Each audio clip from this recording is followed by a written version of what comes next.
Good day everyone, we are the Group 7 and we will be discussing about employee training and development. So, for the areas of employee training, first we have new employee orientation and training. So, kapag may mga bagong empleyado, kailangan muna nilang maintindihan yung company culture, policies, and expectations. So, yun yung goal ng new employee orientation and training. So, first, it introduces new hires to the company's culture, policies, and expectations. So dito nila malalaman kung paano gumagana yung company, ano yung mga rules na dapat sundin, and ano yung mga expectations sa kanila bilang employees. Second is, it covers job-specific training to ensure employees understand their roles. So ito yung ginagawa para masigurado na alam nila yung kanilang roles and responsibilities. So hindi lang ito para maging productive sila, but para na rin maiwasan yung mga confusion or mistakes sa trabaho. And third is, it helps in socialization, reducing anxiety, and increasing job satisfaction. So alam natin na minsan nakaka-tense ang first day sa work. Pero through orientation, mas napapadali yung transition ng isang bagong employee. Mas nagiging comfortable sila and mabilis yung adjustment sa bagong environment. And lastly, it often includes mentorship programs and hands-on training. So, kapag may mentor or direct support, mas madali nilang maintindihan yung trabaho and mas mabilis silang mag-adjust. So, next is retraining and continuing education programs. So, sa panahon ngayon, mabilis magbago ang industries, kaya kailangan ng employees na laging updated sa bagong skills and knowledge. So, ang retraining and continuing education program ay isang way para ma-sure na hindi sila mapag-iiwanan.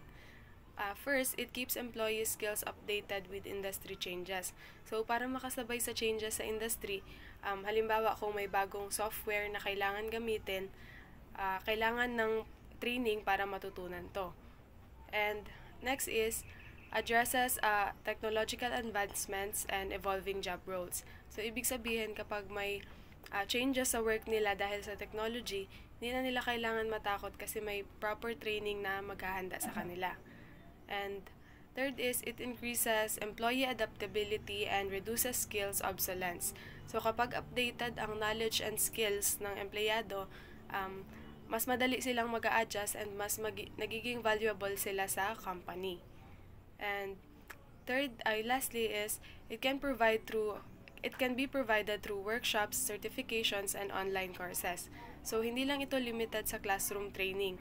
Marami ng flexible learning options ngayon para maging mas accessible ito sa lahat. So, next is employee career development. So, ang employee career development is isa siyang long-term investment, hindi lang para sa empleyado, kundi pati na rin sa company. First, nakafocus ito sa long-term growth ng employees sa organization. So, hindi lang ito about sa promotion, kundi pati na rin sa personal and professional development nila. And next is, kasama sa career development ang mentoring, coaching, and succession planning. So, sa mentoring, may senior employees na nag-guide sa mga mas bata or bagong empleyado. So, sa coaching naman, mas structured ang training para mapabuti yung mga skills. Sa succession planning naman is paghahanda siya sa future leaders ng company. And next is, tinutulungan ng employees na i-identify yung kanilang career goals and ano yung mga steps para maabot ito. So, kung alam nila ang kanilang career path, mas motivated silang magtrabaho. And lastly, may mutual benefits ito para sa employees and employers. Kasi ang motivated at well-trained na employees ay mas productive and loyal sa company, kaya win-win situation ito para sa lahat. Next is training in diversity issues, harassment, and ethical behavior. So, sa isang workplace, iba't ibang tao ang magkakasama. May iba't ibang beliefs and background. Kaya, importante ang training na to para mapanatili yung respect and inclusivity sa trabaho. First, it promotes workplace inclusivity and respect for differences. So, dapat maramdaman ng bawat empleyado na sila ay tinatanggap at nire-respeto regardless kung sa ano man ang kanilang gender, religion, ethnicity, or disability. And second is, tinuturuan nito ang employees tungkol sa laws and company policies regarding sa discrimination and harassment.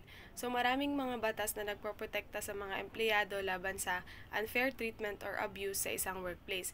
Kaya kailangan maging aware ang lahat about dito. And third is, pinapalakas nito ang ethical decision making and professional conduct. Kasi ang tamang asal at ethical behavior is important para maiwasan ang workplace conflicts para mapanatili yung professionalism. And lastly, ginagamit sa training na to ang case studies, role-playing at interactive workshops. So, through these activities, mas madaling maintindihan ng employees ang mga real-life situations and kung paano ito dapat i-handle. And next is team training.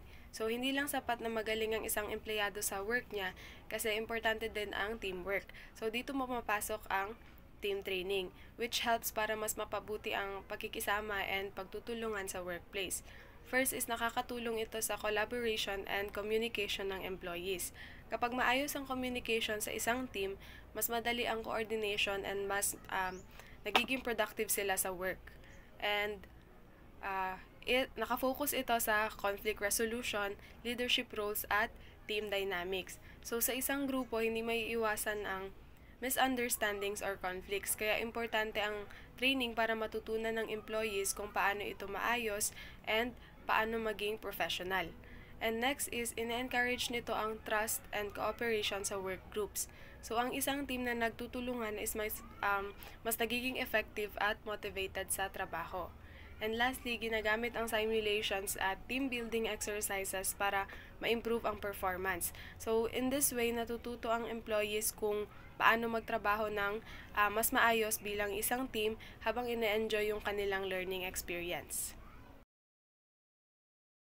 Good day everyone, I'm Shanini Panagiton. In my part, I will be discussing the fundamental issues in employee training. And now, let's talk about employee training and why is it important to the company. The way people learn affects kung maging effective ba yung training or hindi. That's why we need to understand learning theories, yung psychology behind on how people absorb knowledge and skills. Training sounds simple, right? But in reality, maraming challenges na that can affect kung maging effective ba siya or hindi. Maraming common issues, no? Like relevance of training to the job. So like one major problem is when employees learn the things that they can't even use it at work. Kumbaga sayang yung effort and time nila if hindi naman applicable sa task na gagawin nila. Next is lack of engagement. Another issue is when employee feels bored or disconnected during sa training nila. Hindi lang kasi enough na may training. Kailangan dapat yung engaging din yung training na yun. Next is understanding learning theories. Now let's talk about how people actually learn. May different ways kasi on how we absorb and retain information. First is social learning theory. This theory by Albert Bandura says that we learn by watching others.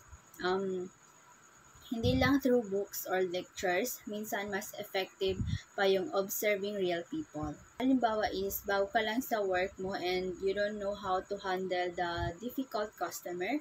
So, instead of reading a manual, you watch your senior workers kung paano niya hinahandle yung problema na yun. Second is modeling. Modeling is part of social learning but more specific lang siya. This is when you imitate someone's action because you see it working. Third is cognitive learning. This theory is all about how we process and understand information. Hindi lang ito memorization, but it actually thinking critically and solving problems. Halimbawa nito is hindi ka lang basta-basta nagme-memorize ng steps but you actually thinking through the process. Next is a key factors for a successful training programs. Para maging effective ang isang training, dapat well-designed siya. Merong mga key factors. First is transfer of training. This means na yung natutunan during training is magagamit talaga siya sa actual job. Halimbawa, if an employee attends Excel training, dapat after the session, they can actually apply kung ano yung natutunan nila. Hindi lang basta na, oh, I learned something, tapos hindi na ginagamit. Second is trainee readiness. Hindi enough na may training lang. The employees should be ready to learn, meaning dapat may basic knowledge sila and needed to improve. Imagine merong training on advanced accounting software. Then yung trainee is parang wala pa siyang basic knowledge about sa Excel. So parang fail, diba? Third is effective training structure. Dapat well-structured yung training para hindi siya overwhelming. Merong dalawang important concept dito. First is yung spaced learning versus cramming and overlearning. Next is employee training programs. Super importante siya sa workplace para employees can gain new skills and para ma-improve pa yung performance nila. Merong mga common problems sa training programs and paano ito nakaka-apekto sa mga employees. First is lack of needs assessment. Like, bago ka magbigay ng training is dapat alam mo muna kung ano yung mga kailangan ng ng employees mo.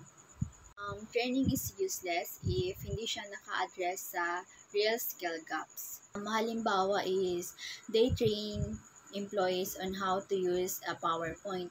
Pero sa totoo lang is parang lahat na is marunong na sa paggamit ng PowerPoint. So parang waste of time lang siya. Second is poor organization and relevance. Let's say may training na pero minsan hindi maayos yung structure or hindi talaga relevant sa trabaho ng employees.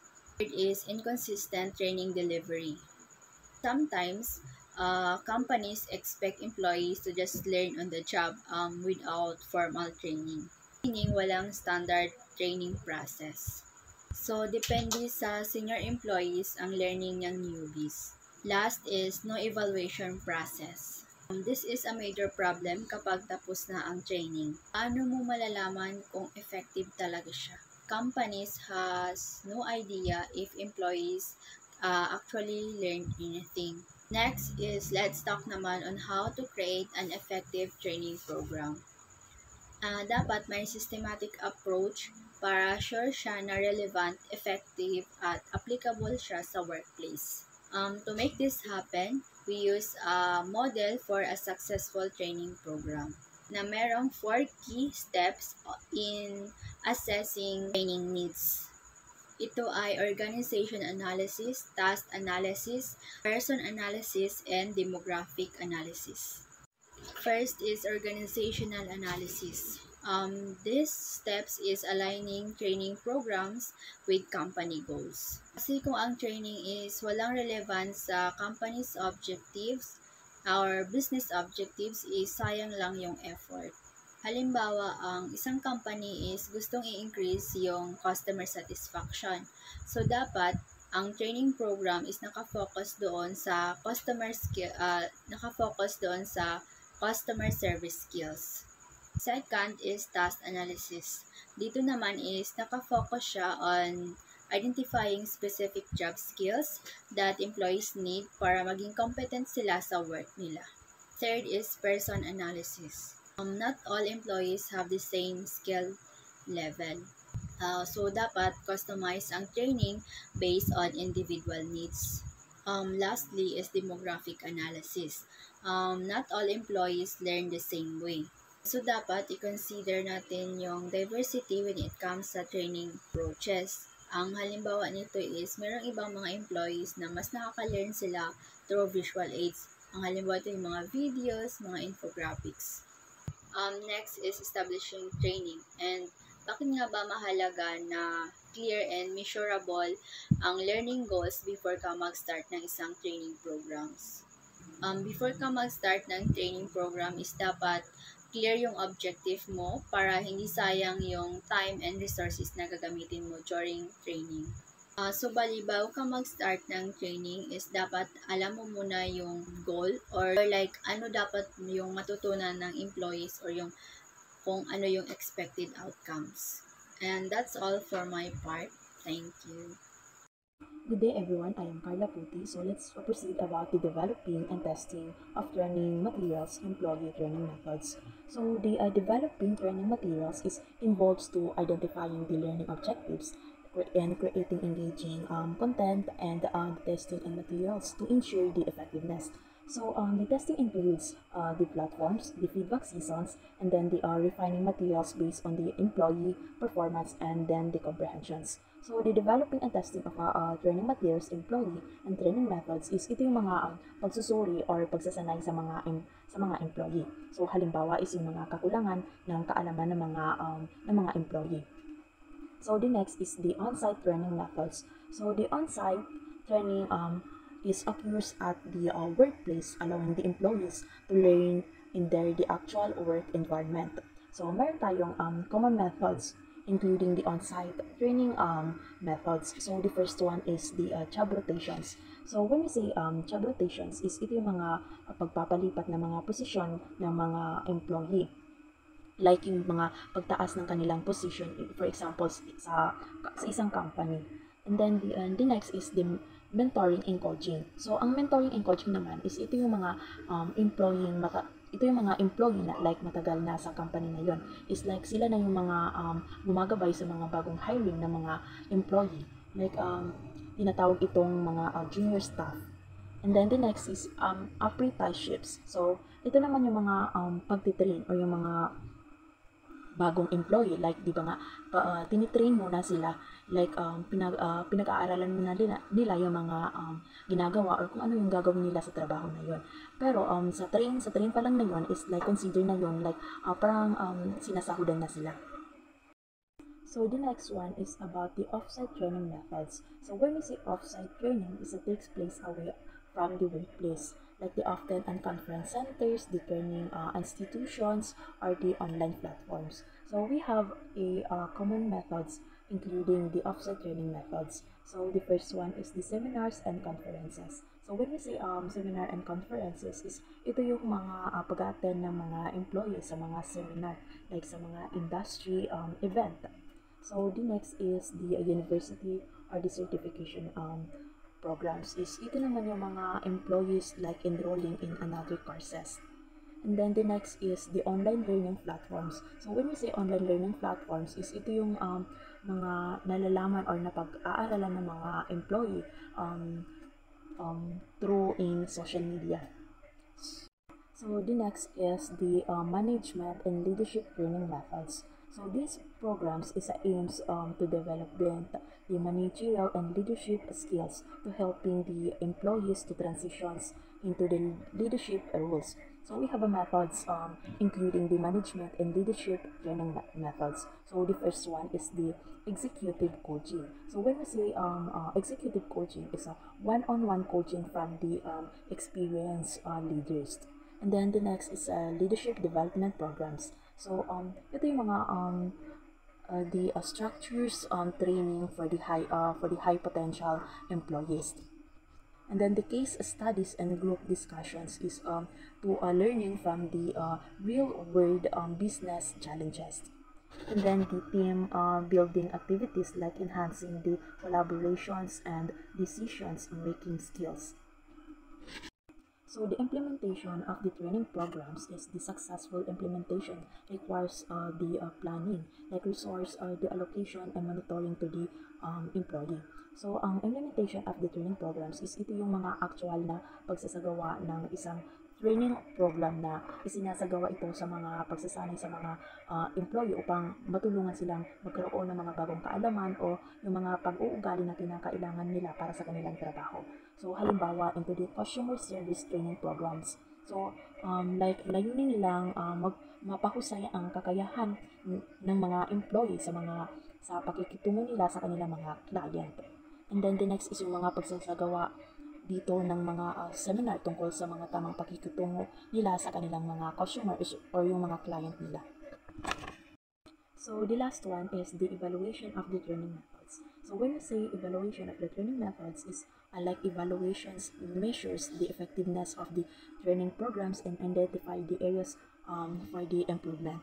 So ito yung mga pagpaprocess na or pagsusuri kung epektibo ba yung mga ginagamit na pamamaraan sa kanilang sa isang training program. So, layunin itong alamin kung natutunan ba ng mga employee ang itinuro sa kanila kung paano nila magagamit ito sa kanilang trabaho. So, halimbawa into the customer service training evaluations, like sending feedback, survey para sa pagkatapos ng training na yon. And then the Mystery Shopper program. Ito naman yung upang suriin nila yung mga kung gumagamit ba ng tamang customer service techniques ang mga employee. And then the last is yung pagsusuri ng mga consumer or yung feedback and compliance bago at pagkatapos ng training nila. So that's all.